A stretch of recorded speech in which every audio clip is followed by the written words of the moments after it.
नमस्कार दोस्तों, स्वागत है आपका द न्यूज लॉन्चर के इस यूट्यूब मंच पर। दोस्तों, 4 राज्यों के विधानसभा चुनाव 2024 में ही संपन्न होने हैं और इन 4 राज्यों में 2 के लिए चुनाव प्रक्रिया चल रही है, केंद्र शासित प्रदेश जम्मू कश्मीर और पूर्ण राज्य हरियाणा के लिए। और जैसे ही ये चुनाव खत्म होगा, यानी ये चुनाव प्रक्रिया खत्म होगी 8 अक्टूबर को, उसके तत्काल बाद महाराष्ट्र और झारखंड यानी जिन 2 राज्यों की विधानसभाओं का कार्यकाल इसी वर्ष खत्म होना है, उनकी चुनाव प्रक्रिया शुरू होगी। और इन 4 राज्यों के चुनाव के बाद जो बीजेपी ने अब तक अपना एक बड़ा एजेंडा पेंडिंग रखा है कि भाजपा का अगला अध्यक्ष कौन होगा, उस एजेंडे पर काम होना है। और बीजेपी के अध्यक्ष पद को लेकर संघ और भाजपा में BJP with in BJP, Bhajpa के अंदर भाजपा, ये कई सारी चीजें एक साथ चल रही है। नितिन गडकरी के बयानों को देखें, हालिया इंटरव्यूज को देखें, ठीक इसी तरह से भाजपा के दूसरे नेताओं मसलन वसुंधरा राजे और कुछ अन्य नेताओं के बयानों को देखें और इन बयानों के साथ साथ मोहन भागवत और इंद्रेश कुमार जैसे संघ के नेताओं के बयानों पर गौर करें तो कई चीजें साफ नजर आती है। साफ इसलिए नजर आती है क्योंकि भारतीय जनता पार्टी का इतिहास यदि देखा जाए तो जब भी भारतीय जनता पार्टी जब से बनी 1980 से, तब से लेकर आज तक जब भी भारतीय जनता पार्टी सत्ता में होती है, चाहे वो गठबंधन सरकार हो या फिर एक दल की नरेंद्र मोदी जैसी सरकार रही हो, हर दौर में संघ की भूमिका छोटी होती है। यह अलग बात है कि नरेंद्र मोदी के दौर में बहुत ही ज्यादा छोटी रही, लगभग अप्रासंगिक सी रही, संघ के नेतृत्व को पूछा तक नहीं गया। अब स्थितियां बदल रही है, वरना लोकसभा चुनाव के पहले के बयानों पर गौर करें तो भाजपा के अध्यक्ष जेपी नड्डा, उनके बयान को देखिए कि चुनाव जीतने के लिए संघ की जरूरत भाजपा को नहीं है। उस बयान के बाद भारतीय जनता पार्टी 400 पार के नारे से जहां 240 पर आके अटक गई और नीतीश कुमार चंद्रबाबू नायडू के बूते, उस बैसाखी के बूते अपनी सरकार चलानी पड़ रही है, हर जगह कंप्रोमाइज करना पड़ रहा है, तो उस हालात में क्या संघ और भाजपा के विक्षुब्ध गुट के साथ भी कंप्रोमाइज करना होगा? राष्ट्रीय अध्यक्ष के मुद्दे को लेकर राष्ट्रीय अध्यक्ष का पद अब सिर्फ सेरेमोनियल नहीं होना है।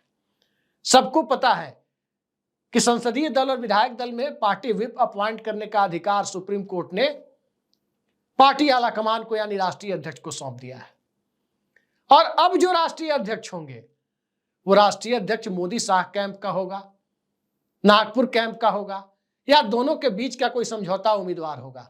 यहां मामला आकर अटकता हुआ दिख रहा है। लेकिन चुनाव तक के लिए इसे टाला क्यों गया है? वर्किंग प्रेसिडेंट यानी कार्यकारी अध्यक्ष की भी नियुक्ति नहीं हुई है। सोचिए, बिहार के मुख्यमंत्री नीतीश कुमार ने राष्ट्रीय अध्यक्ष पद संभाला तो लोकसभा चुनाव खत्म होने के बाद ही उन्होंने अपनी पार्टी में एक कार्यकारी अध्यक्ष संजय झा को नियुक्त कर दिया। लेकिन जो सांगठनिक तौर पर इतनी मजबूत पार्टी मानी जाती है, संगठन ही जिसकी ताकत मानी जाती है, वो भारतीय जनता पार्टी अब तक राष्ट्रीय अध्यक्ष नहीं बना पा रही है, कार्यकारी अध्यक्ष नहीं बना पा रही है। दरअसल चुनाव तक के लिए इसे टालने के पीछे का मकसद दूसरा है। मकसद यह है कि चुनाव में हालात सुधारने की कोशिश की जाए और चुनाव में जम्मू कश्मीर की बात तो छोड़ दीजिए, लेकिन हरियाणा, झारखंड और महाराष्ट्र में बीजेपी की कोशिश है कि 3 में कम से कम 2 राज्यों में भी सरकार बन जाए तो संघ के सामने संघ से 2-2 हाथ किए जा सकते हैं, अध्यक्ष के मुद्दे पर 2-2 हाथ किए जा सकते हैं, अपनी पसंद का अध्यक्ष बनाए रखने में कुछ हद तक सहूलियत पाई जा सकती है। लेकिन हालात ऐसे दिख नहीं रहे।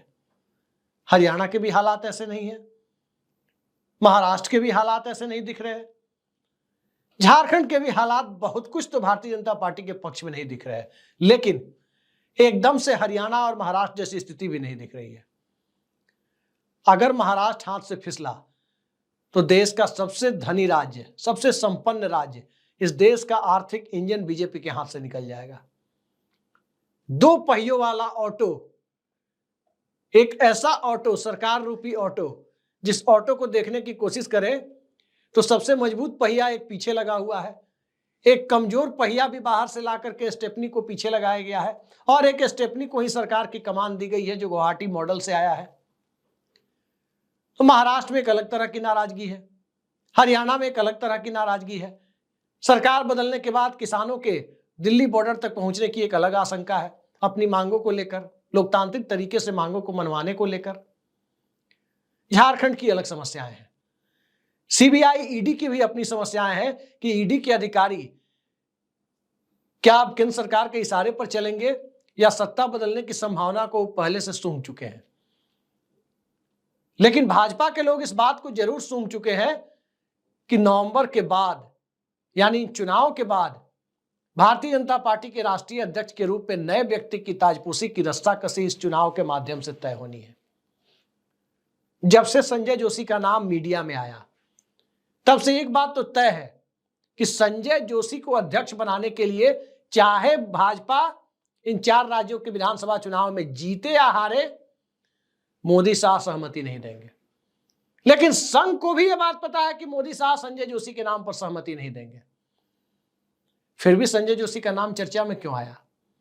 संजय जोशी का नाम चर्चा में इसलिए आया क्योंकि संजय जोशी का नाम यदि संघ आगे बढ़ाता है तो संजय जोशी के नाम से तिलमिला जाने वाले लोग, जो संघ की सीक्रेट चॉइस होगी, जो संजय जोशी के नाम पर असहज करने के बाद दूसरी चॉइस पर आसानी से बात मनवा लेने की बात होगी, उसमें संघ को सहूलियत होगी।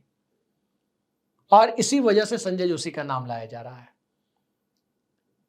हो सकता है कि जो नया नाम आए वो नया नाम संजय जोशी से भी ज्यादा बड़ी मुसीबत खड़ी कर दे गुजरात लॉबी के लिए। इस पे कोई इनकार नहीं कर सकता, क्योंकि संघ जेपी नड्डा की तरह रबर स्टाम्प अध्यक्ष तो लाएगा नहीं। संघ ने नितिन गडकरी को भी दिल्ली भेजा था तो टास्क के साथ भेजा था, क्योंकि तब लाल कृष्ण आडवाणी की पीढ़ी को राजनीतिक तौर पर किनारे लगाना था। उसमें वो कामयाब भी हुई। लाल कृष्ण आडवाणी, मुरली मनोहर जोशी, जसवंत सिंह, यशवंत सिन्हा, सबको किनारे लगाया गया। जब वो काम पूरा हो गया उसके बाद नरेंद्र मोदी की ताजपोशी हुई। और नरेंद्र मोदी की ताजपोशी के पीछे की कहानी एक दूसरी है, उस कहानी में आज नहीं जाएंगे। लेकिन आज जो परिस्थिति है उस परिस्थिति में जेपी नड्डा के रिप्लेसमेंट के तौर पर जो नाम चल रहे हैं, उन नामों में महाराष्ट्र का चुनाव यदि भारतीय जनता पार्टी हारी, जिसकी संभावना ज्यादा है, तो तय मानिए कि कोई देवेंद्र फडणवीस या कोई व्यक्ति राष्ट्रीय अध्यक्ष नहीं होंगे। हरियाणा में भारतीय जनता पार्टी यदि हारती है तो मनोहर लाल खट्टर को अध्यक्ष बनाने का सपना दिल्ली में बैठे हुए लोगों का पूरा नहीं हो पाएगा।